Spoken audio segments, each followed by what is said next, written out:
오늘은 사도 바오로의 회심 주일입니다.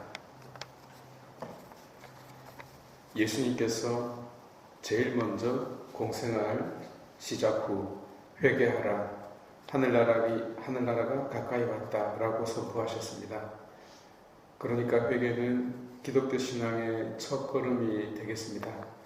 회심이라고도 볼 수 있는 이 회개는 그 어원이 생각을 돌리는 것, 마음을 고쳐먹는 것 등등으로 표현할 수 있겠습니다.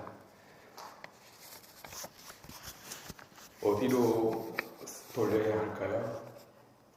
익숙한 이 세상으로부터 놀라운 것으로 돌리는 것이 철학이 되겠고, 새로운 것으로 돌리는 것이 종교가 되겠고, 예기치 않은 어떤 기쁨으로 눈을 돌리는 것이 기독교 신앙이라고 표현할 수 있습니다. 그래서 신앙은 어떤 놀라운 것, 새로운 것, 예기치 않은 어떤 신비로 눈을 돌리는 것이지, 기적이 일어나서 안 믿고 싶었는데 억지로 믿을 수밖에 없는 그런 현상과는 거리가 멉니다. 하여 기적은 믿음을 약화시킨다는 것을 명심하시기 바랍니다. 많은 사람들이 복음을 전파하면서 우리 기독교의 기적을 자꾸 이야기하려고 하는데, 그것은 믿음이 얼마나 그 논리가 형편없는지를 반증해주는 증거입니다. 그래서 기적은 사실일지라도 믿음을 약화시킵니다. 우리는 기적이 아니라 신비의 체험을 통해서 신앙을 전파해야 합니다. 오늘 타르수스 출신의 사도 바오로가 어떻게 해서 기독교 신앙의 놀라운 사도가 되었는지를 우리가 읽어볼 수 있었습니다. 사도 바오로에게도 물론 극적인 만남과 효과가 있었습니다. 다마스쿠스로 가는 길에 어떤 빛이 보였고, 그래서 눈이 멀게 되고, 그 속에서 음성이 들리지 않습니까? 그때 바오로가 뭐라고 그러죠? 주님은 누구십니까? 자기가 주님이라고 말하고 있네요. 바보 아닐까요?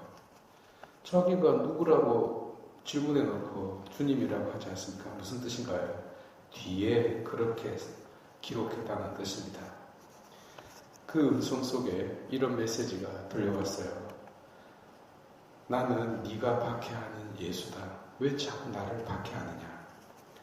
바오로는 예수님을 박해한 적이 없어요. 박해하지 않았습니다. 그런데 바오로는 이런 일을 체험합니다. 그는 예수께서 믿는 이들 안에 있다는 것을 체험하게 된 거죠. 놀라운 현존 체험입니다. 이것이 바로 신비입니다.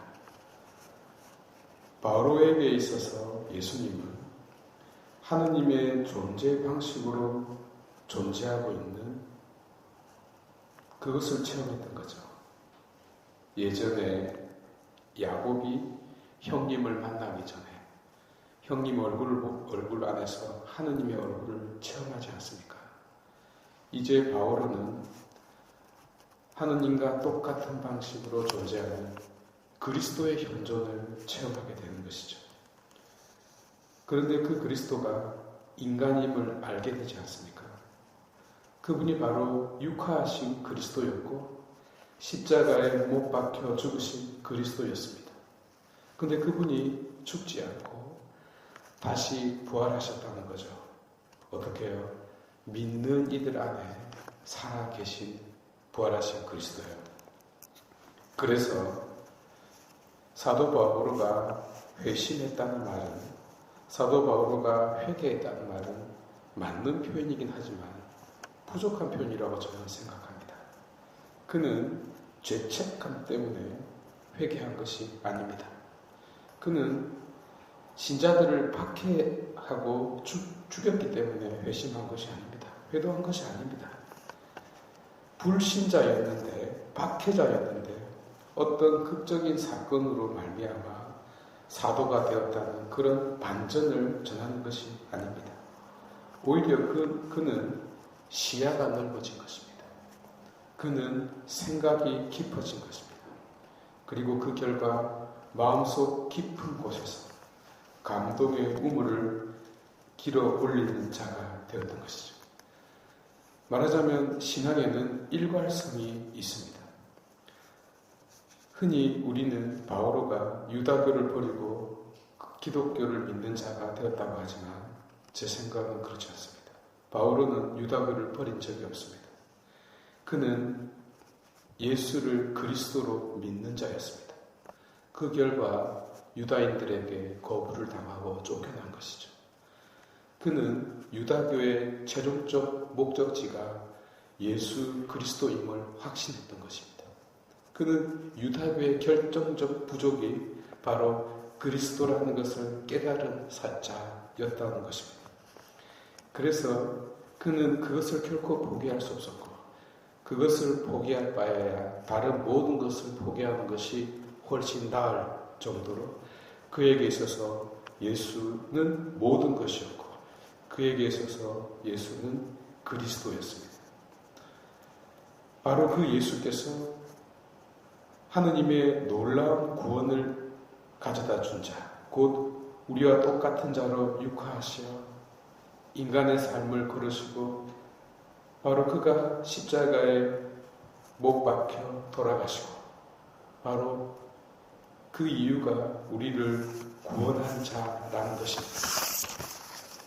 하여 제일 중요한 체험은 내 안에 그리스도께서 현존하신다. 너 안에 그리스도께서 현존하신다는 체험을 하는 것입니다. 그리고 우리 안에 그리스도께서 현존하신다는 것을 체험하는 것입니다. 나아가 인간, 죄인 안에 그리스도께서 현존하신다는 것을 체험하는 것입니다. 바로 이 체험이 사도 바오로를 회심케 한 결정적이고 아주 중요한 이유였습니다. 단순히 죄를 지어서 가슴을 친 자가 아닙니다. 그래서 회심은 가슴을 치는 자가 아니라 그리스도에 대한 시각의 확장입니다. 그리스도에 대한 시각의 깊이입니다. 그리스도에 대한 그 현존에 대한 체험이 가장 우선적 신앙의 체험이라는 것을 말씀드리고 싶습니다.